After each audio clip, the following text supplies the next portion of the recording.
Okay, so today we're diving into the beloved world of The Incredibles. Mm-hmm.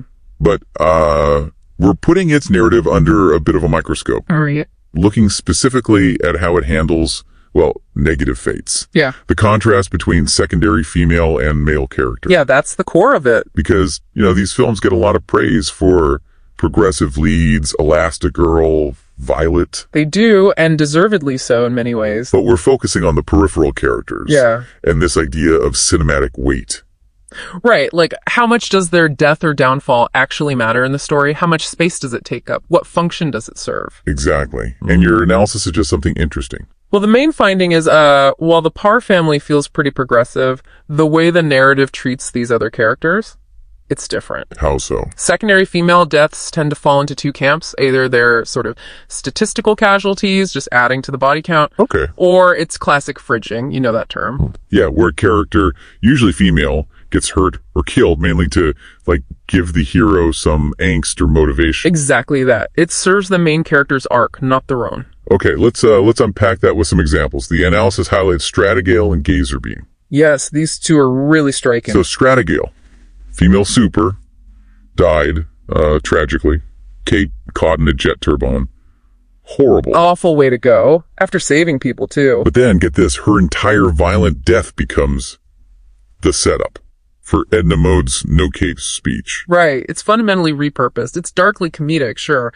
But her death serves Edna's genius, establishes a design rule. It's almost utilitarian. A punchline death, as the analysis puts it. Pretty much. Now, contrast that with Gazerbeam. Male super also died fighting an Omnidroid. But his death feels different in the narrative. Completely different. His death provides agency. He fought back, destroyed an Omnidroid model, escaped briefly. And left the clue.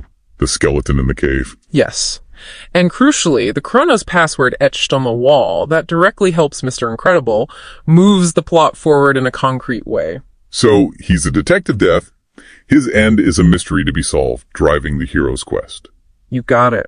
Stratagale's is an anecdote, a cautionary tale about fashion. Gazerbeam's is a sacrifice that yields vital information.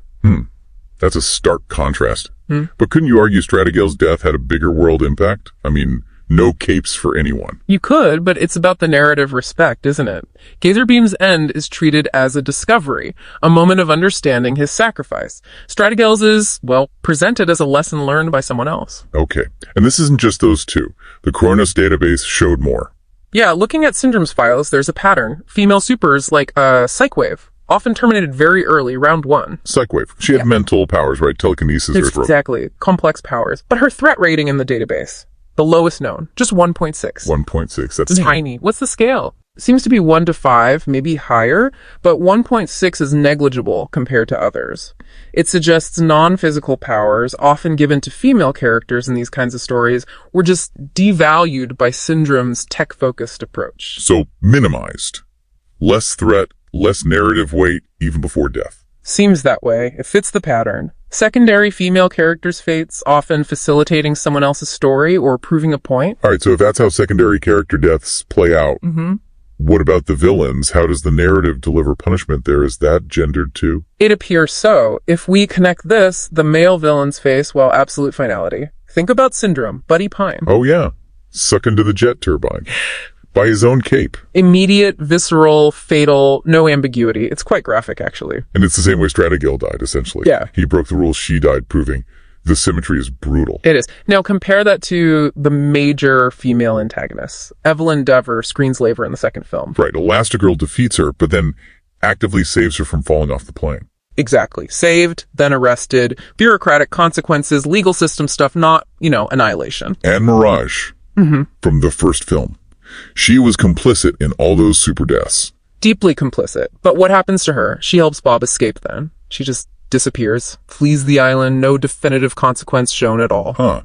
So, male villain gets spectacular, fatal justice, female villains get arrested, or just walk away. That's the pattern the analysis points out. The spectacle of extreme violence, that absolute judgment, seems reserved for the male antagonist. Female bodies, even villainous ones, are sort of preserved from that ultimate physical destruction on screen, while the secondary female hero bodies, like Stratagale's, were disposable for a punchline. So there's this real tension. You have these progressive leads, Helen, Violet, doing amazing things. Right, front and center. but they exist within a story structure that seems built on, well, these more conventional utilitarian deaths and minimizations when it comes to other female characters. Yeah, the takeaway really is that narrative empowerment isn't always comprehensive. Sometimes what looks like progress on the surface, with the main family, it can mask a deeper adherence to older tropes in how the background narrative mechanics actually work. Who lives, who dies, and why. Okay, so here's a final thought for you, the listener, to chew on.